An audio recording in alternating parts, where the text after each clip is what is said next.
The development of Warhammer Online started around 2005. World of Warcraft was a huge success at the time, and Games Workshop wanted to cash in on its success. So, they started working on Warhammer Online. Originally, the game was developed by a smaller company, Climax Online. They had previously worked on smaller games such as The Italian Job for the original PlayStation and Tron 2.0 for the PC. Unfortunately, Climax Online ceased development for Warhammer Online, reasons being that they couldn't find a publisher. Games Workshop was then approached by Mythic Entertainment, creators of the popular MMO game Dark Age of Camelot. When the game was announced it was being made, everyone flipped out, myself included. This was gonna be the World of Warcraft killer? It had everything Warcraft didn't. A huge focus on PvP, dark humor, and public quests. It was every MMO gamer's wet dream come true. Plus, back then, the game itself looked amazing.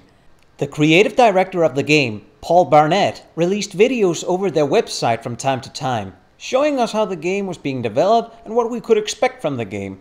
It was like seeing a stand-up comedian. I mean, look at it! I'd like to see you try. Well, I'll just get 2 battering rams and nail them together. Well, I'll get it's more the dwarves. orc way. I'll get more dwarves. Well, you're still gonna die. We're just gonna fight the.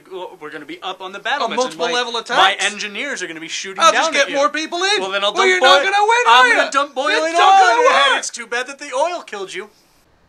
Seeing Paul talking about Warhammer Online made me even more excited. He even represented Mythic in almost every game conventions, E3, Penny Arcade, heck, even Comic-Con. Then finally, on September 18, 2008, the game was released. I remember going to the store at night just to be the first to get it. Unfortunately, others had the same idea. But I wasn't gonna buy the normal game. I bought the collector's edition of the game.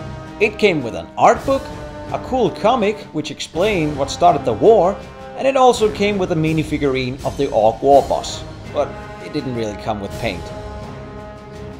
Reviews came in, giving Warhammer Online big scores, 9 out of 10s, some gave it an 8, others said it was the MMO of the year.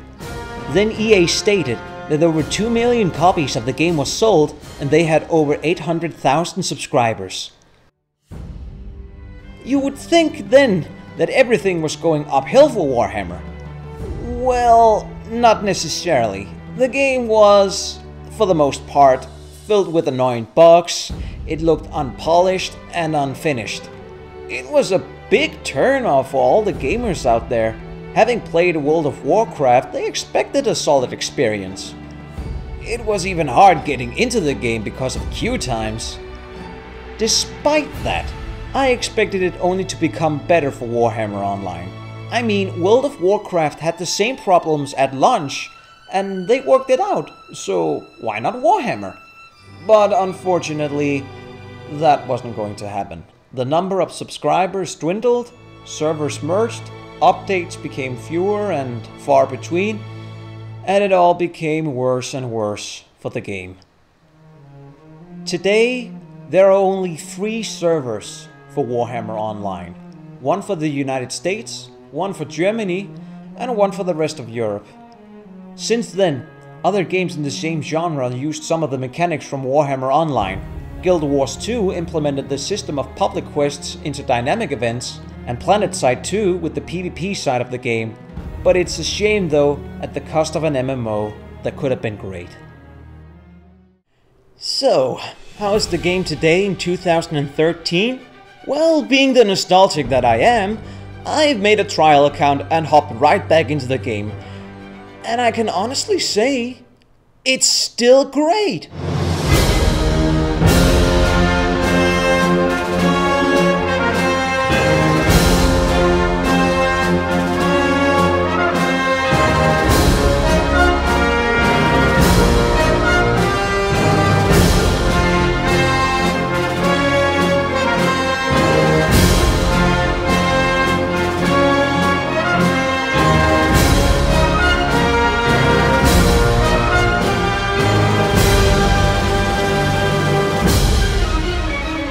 The PvP in the game is awesome, but the PvE isn't.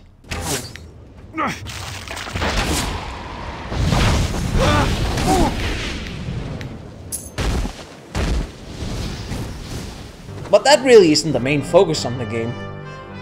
So unless Warhammer Online becomes free to play, I don't see a bright future for the game. The only thing they really need to do is drop the subscriber-based system and use a new one. They could do what Guild Wars and the Secret World are doing, buy the game once and then everything would be open for you. They could have an in-game shop with some small convenient items, cosmetic armor, anything like that. If they did this, I would probably play Warhammer Online more than I play any other MMO, and that is a lot.